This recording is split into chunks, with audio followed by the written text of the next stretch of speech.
তারা বুঝে নেবে তার মাথায় কোনো অবসর সিদ্দিকী আছে। শুরুতে 1-0 গোলে পিছিয়ে গিয়েছে। আমি আপনাদের বলছি এখন ওর খামারটাও হাতছাড়া হয়ে গেছে। তার প্রমাণ দেব, এই যে নেতৃত্বরা আছে এখন ক্ষেত আর খামার দুটোই ছেড়ে দিয়েছে। এখন খুঁজছে খামার যারা আইএসএফের পাহারা দেবে তাদেরকে কিনবো কিভাবে। এটাই তো আছে, একটা ভাবি আছে সব এইসব কেনার জন্য টাকার ব্যাগ নিয়ে এখন উনি প্রচার ছেড়ে দিয়েছে।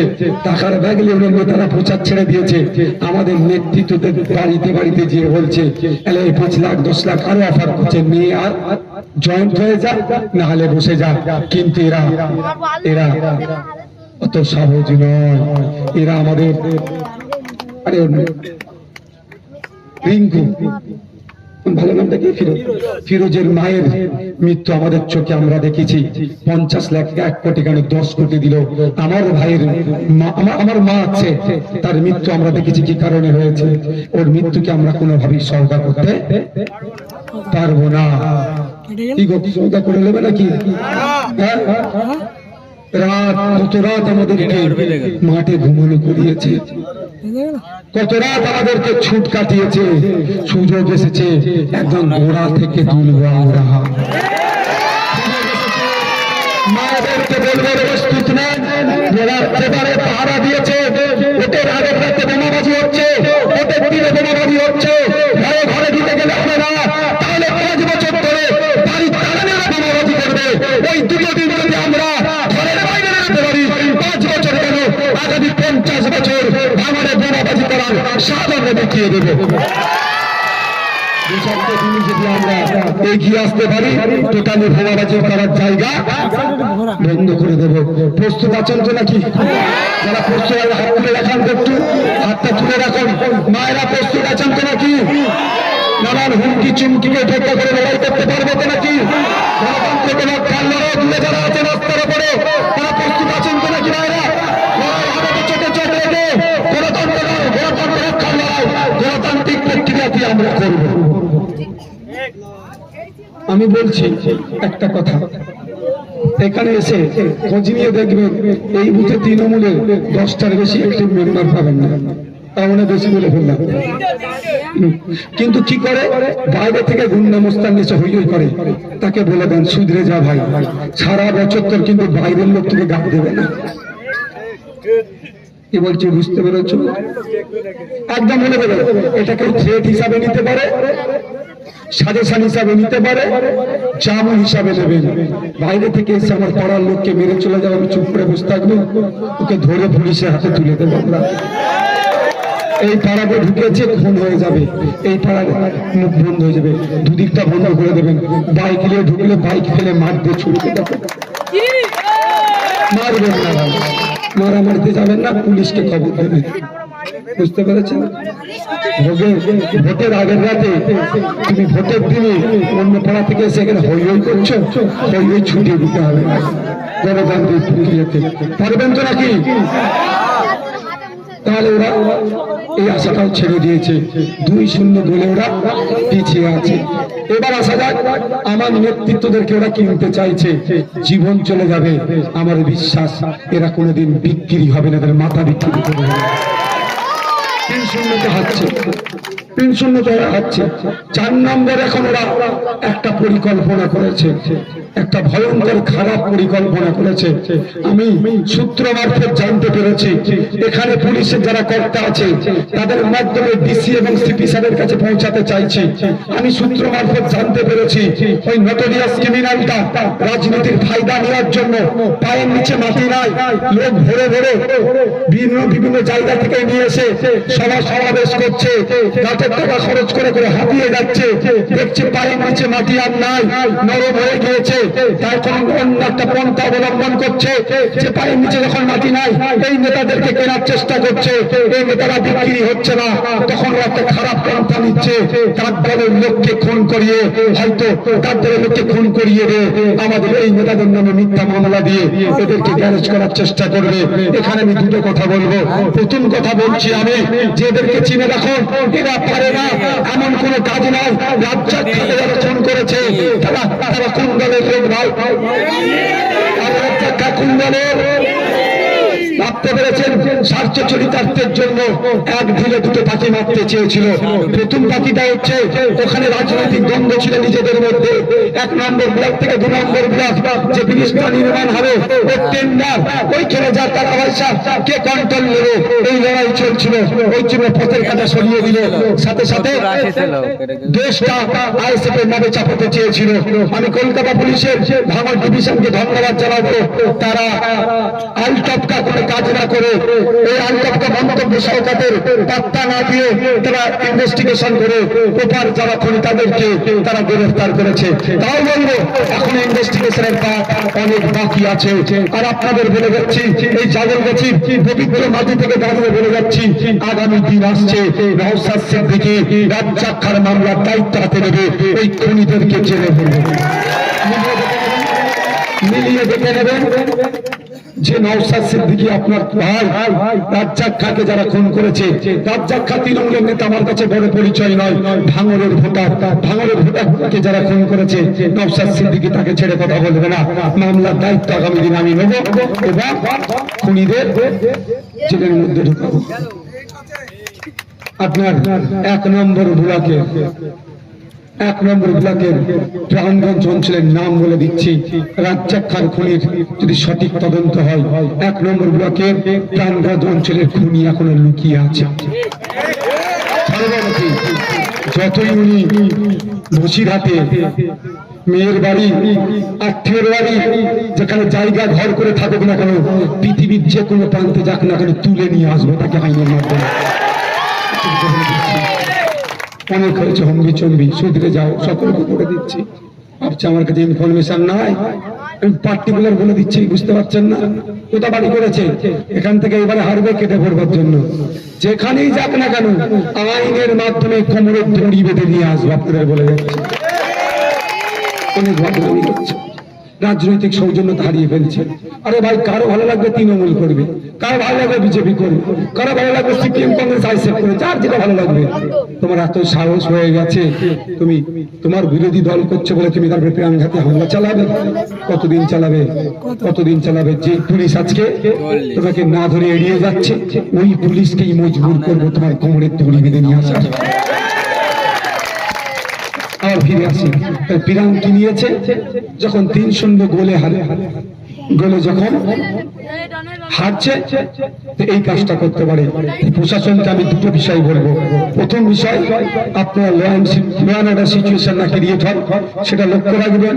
ভাঙড়ের প্রত্যেকটা সাধারণ মানুষ যাতে সঠিক নিরাপত্তা পায় তার ব্যবস্থা করবেন, এবং আইএসএফ এর কর্মী সমর্থকরা যাতে নিরাপদে ভোট দিতে পারে, তার নিরাপদে থাকতে পারে তার ব্যবস্থা করবেন। আর স্পেশাল তৃণমূলের নেতাগুলোকে আপনারা প্রোটেকশন দেন।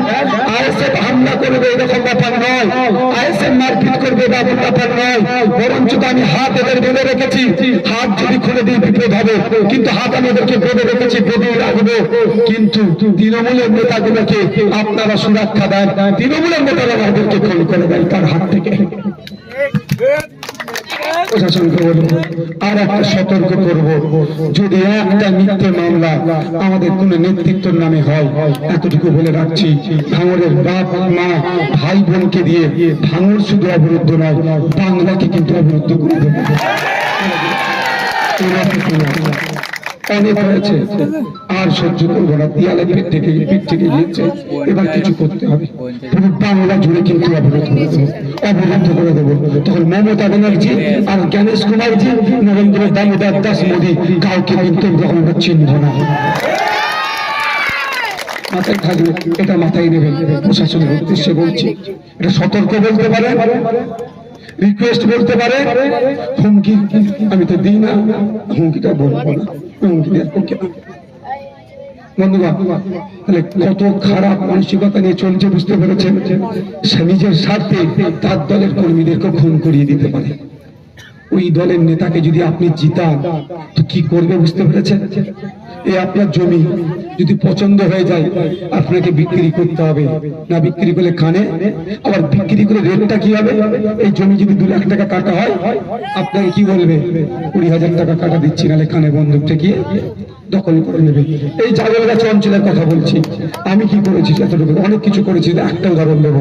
এই জাগলগাছি অঞ্চলে আমি যখন ওই আপনাদের দুয়ারে দুয়ারে আসি না, এক ভাই এসে আমার কাছে অভিযোগ করলো যে সে একটা জায়গা তার ওখানে মাটি ফেলছে, তার জায়গাটাকে দখল করার চেষ্টা করছে চণ্ডীপুরে, আমার কাছে অভিযোগ করেছিল।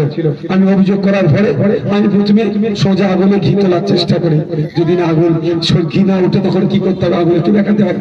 তো আমি সোজা আগুনে ঘি তোলার চেষ্টা করলাম, যারা এই ধরনের অন্যায় কাজ করছে তাদের কাছে বার্তা পাঠালাম, ওর ইচ্ছার বাইরে ওই জায়গা কিন্তু হাত দেওয়া যাবে না। তখন দেখলাম যে নেতারা সতর্ক হয়েছে, তার জায়গা মাপযোগ করে বার করে দিয়েছে।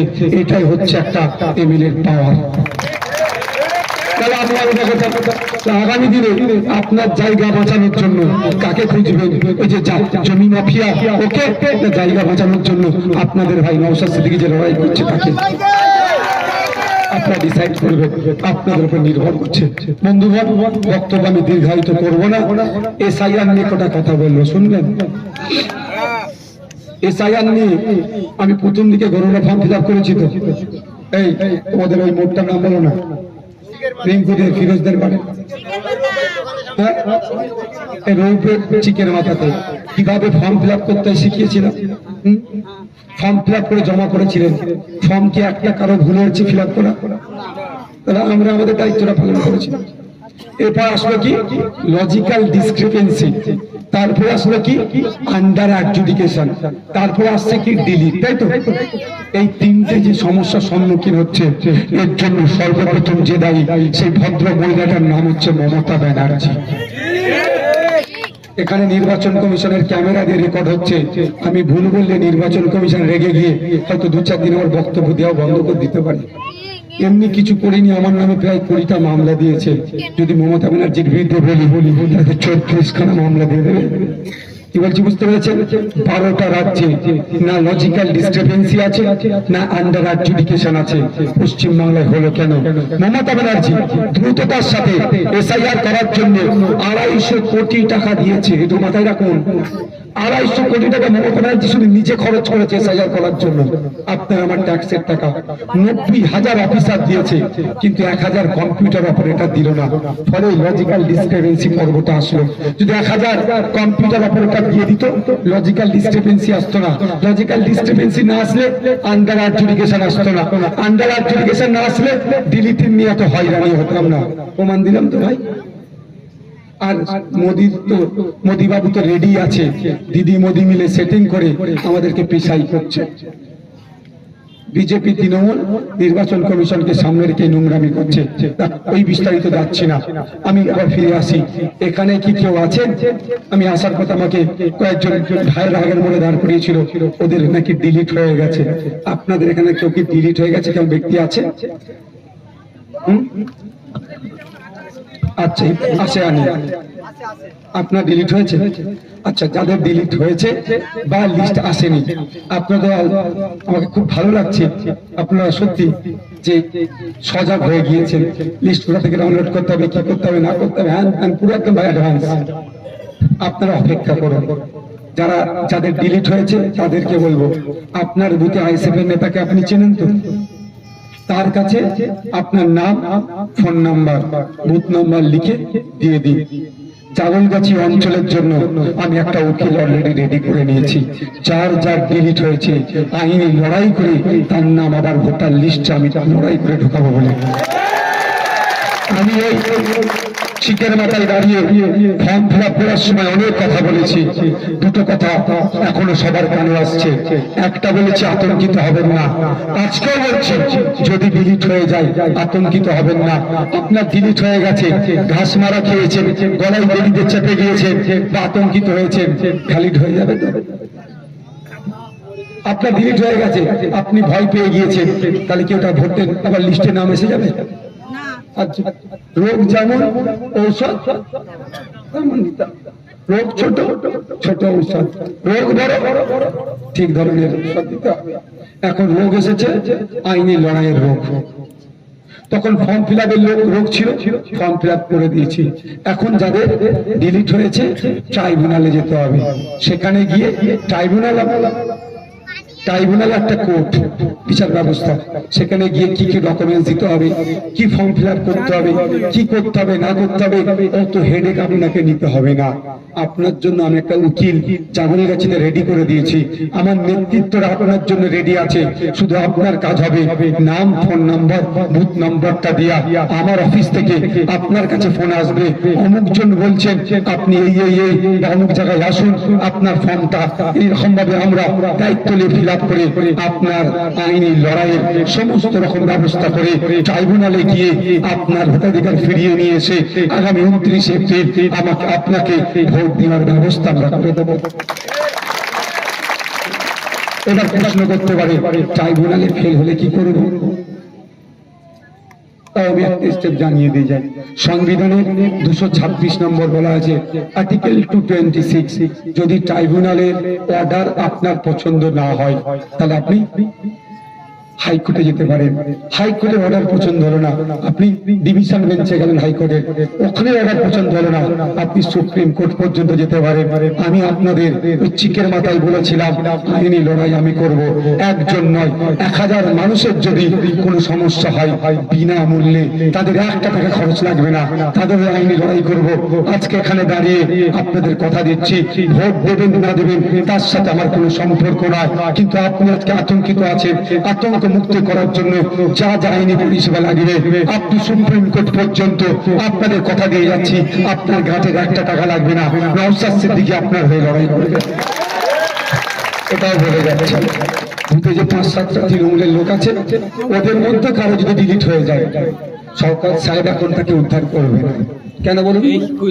এখন সিট উদ্ধার করা ধান্দা, ও ব্যর্থ হবে, কিন্তু ওকে তো সিঙ্গেল ব্যক্তি উদ্ধারের স্বপ্নে ওর নেত্রী বলেছিল লাশের উপর দিয়ে আমি এনআরসি এসআইআর হবে, আমি তার দীর্ঘায়ু কামনা করি। তিনি এখন তো জীবিত আছেন না। ওনাদের অভিষেক বাবু বলেছিলেন একটা নাম ডিলিট হলে 1 লক্ষ লোক নিয়ে দিল্লিতে নির্বাচন কমিশনের অফিস ঘেরাও করবো। এখানে একজন বসে আছে ডিলিট হয়েছে, কই উনি নির্বাচন কমিশনের অফিসে গিয়েছে না নির্বাচন করার জন্য মানুষকে ভুল বোঝানোর জন্য রাস্তায় হই হই করছে? বলুন আপনারা। কিন্তু আপনার বিধায়ক আপনাদেরকে বলেছিল যে আমি আছি, বুঝে নেব। যখন মমতা ব্যানার্জি, অভিষেক ব্যানার্জি কোথায় কে প্রার্থী হবে লিস্ট তৈরিতে ব্যস্ত, তখন আপনার বিধায়ক নওশাদ সিদ্দিকী কলকাতা হাইকোর্ট থেকে দিল্লি সুপ্রিম কোর্ট পর্যন্ত আপনার ভোটাধিকার বাঁচানোর জন্য ব্যস্ত। আজকে বলছি আগামী 1 তারিখে আমার মামলা আছে সুপ্রিম কোর্টে, আপনারা দোয়া আশীর্বাদ করবেন। আমার যে মামলাতে লাস্ট যেটা আমার দাবি করেছে আমার অ্যাডভোকেট শ্রদ্ধেয় সম্মানীয় বিকাশ রঞ্জন ভট্টাচার্য স্যার, তিনি তার প্রচার, তিনি দাঁড়িয়েছেন যাদবপুর কেন্দ্রে, তিনি তার প্রচার ছেড়ে দিয়ে তিনি সুপ্রিম কোর্টে ছুটে চলে গিয়েছিলেন এই আপনার আমার জন্য, বৈধ ভোটারদের জন্য। তিনি লাস্ট যেটা সওয়াল করেছেন যে নমিনেশনের পূর্বেই প্রত্যেকটা ভোটার যারা 7 লক্ষ অ্যাডজুডিকেশন আছে সেটা সমাধান করতে হবে।